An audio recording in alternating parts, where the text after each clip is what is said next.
His team is down by 3.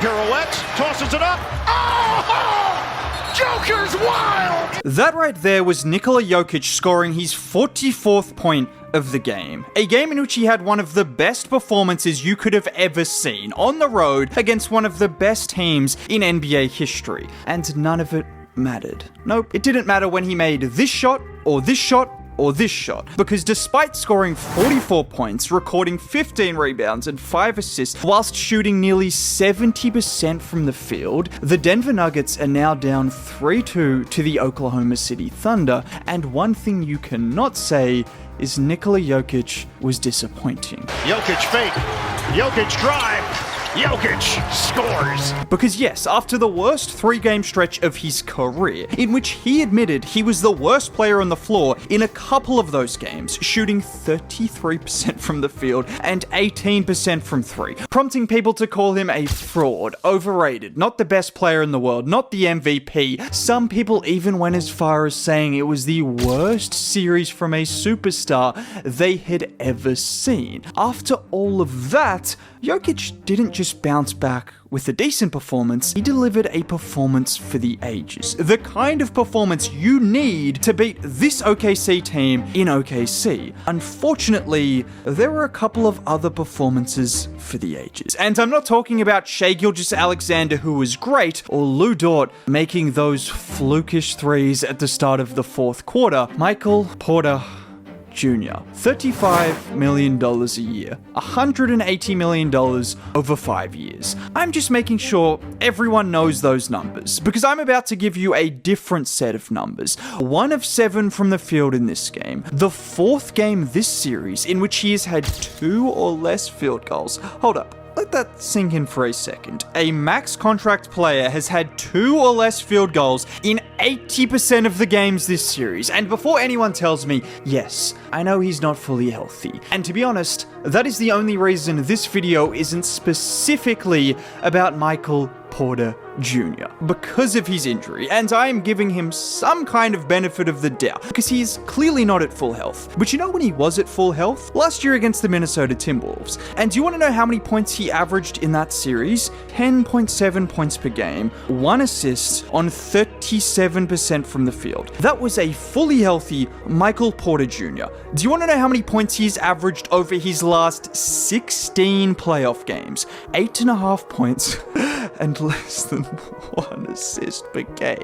And I respect that he is playing when he is clearly not fully healthy. But the thing is, aside from his rebounding, which is clearly hindered, what would change if he was healthy? He can't dribble, he can't put the ball on the floor, he can't pass, he can't take players off the dribble. What would exactly change if he had another functioning arm? And I know saying that actually sounds quite harsh, but that's just the reality. This is the player who he has been, and when his shot is not falling, he's normally the worst player on the floor. Even during the championship run, Bruce Brown would consistently close and play more minutes than MPJ. Russell Westbrook, the same, on a minimum contract. MPJ is not the worst player in the league, but when he takes up this much salary, and you don't know if he's good enough to play 10 minutes or 40 minutes on any given night, it's the reason you see performances like this from Denver, where despite Nikola Jokic having the best game of the playoffs, they are unable to win because their third leading scorer made 1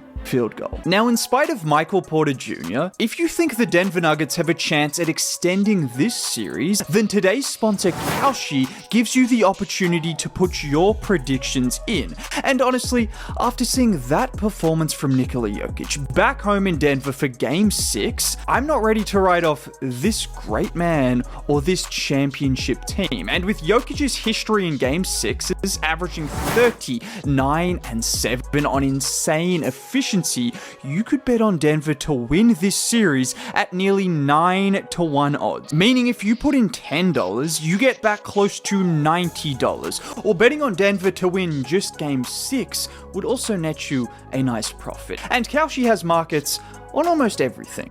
I mean, everything. They have over 1 million users in all 50 states and have facilitated over $1 billion worth of trades. So put your sports and entertainment knowledge to the test and sign up using my link, and anyone who trades $100 will receive $10 free credit. And getting back to this game, where do we even begin? I could spend the next 10 minutes talking about MPJ, but I don't want to do that. I want to focus on the real story of this game, and that was the MVP duel. A MVP duel that has been heavily criticized, with Jokic and SGA not having their best series so far. Well, with the series tied up at 2 apiece, they both absolutely delivered in Game 5. And look no further than the 4th quarter of this game. After a back and forth game, including Lou Dort hitting 3 straight threes. Yes, that really happened. This game was in the balance, and it was Shai and Jokic who went blow for blow in the 4th. With scores tied at 96 all, and just under 4 minutes remaining, things went to a different gear, and it was clear that there were 2 MVPs on the floor, and everyone else was sitting back and watching. Just look at Shai bringing the ball up the floor, and with Brown in front of him, just a slight hesitation to lull him to sleep, and that spin move into a layup. 30 seconds later, it was a very familiar story for Denver, in which there was an initial missed shot by Denver, in which Jokic was there to clean it up and put it back in. And again, it was Shai's time to answer. And guys, I know I wouldn't mention MPJ again. Can you explain to me what kind of defense he is playing here against Shai? Is that the Olay defense? Is that the valet service? Is that the red carpet service? MPJ, have your dance, Shai. But Jokic wasn't gonna go down without a fight, because once again, he answered, and once again, it was another shot that only he can really make. Jokic floats it up. Baker goes! Nikola Jokic! And at this point, it was a battle of the 2 best players in the league, and it was a joy to watch. He's got it! And the foul! His team is down by 3. Pirouettes, tosses it up. Oh! Joker's wild! Now you're probably wondering what exactly happened after Nikola Jokic hit that miraculous 3-pointer. Did Jokic choke? Now, I'm not going to say his name, I'm not going to say anything, but I'll let you watch what happened after that miraculous Jokic 3. The jumper by Porter is an air ball. And unfortunately, this was the difference. We saw greatness from both Shai and Jokic, but the difference was, whilst Shai had help from his supporting cast when it mattered most, it was quite literally Nikola Jokic versus OKC in the 4th quarter. And before you say, you're probably exaggerating, listen to me right now. Look at me. It was Nikola Jokic versus the OKC Thunder in the 4th quarter of this game. And because outside of Jokic's 4 of 6 from the field and 13 points, the Denver Nuggets as a team went 1 for 15 in the 4th quarter. And that one field goal was this play when the game was practically over and Jamal Murray decided he would finally make a layup when the team actually needed a 3. Effectively, there was not a single field goal made by a non-Jokic player in the last quarter of the game.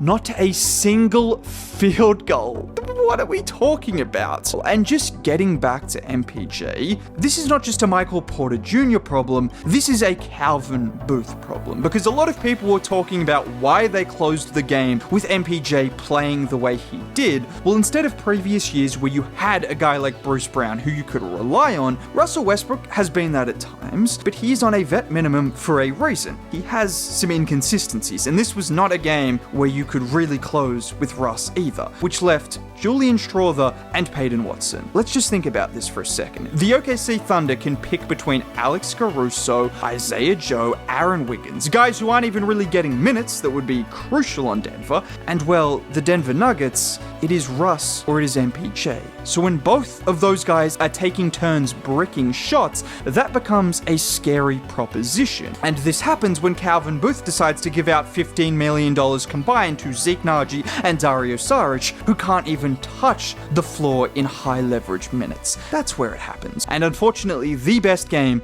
of the playoffs was ruined by Calvin Booth.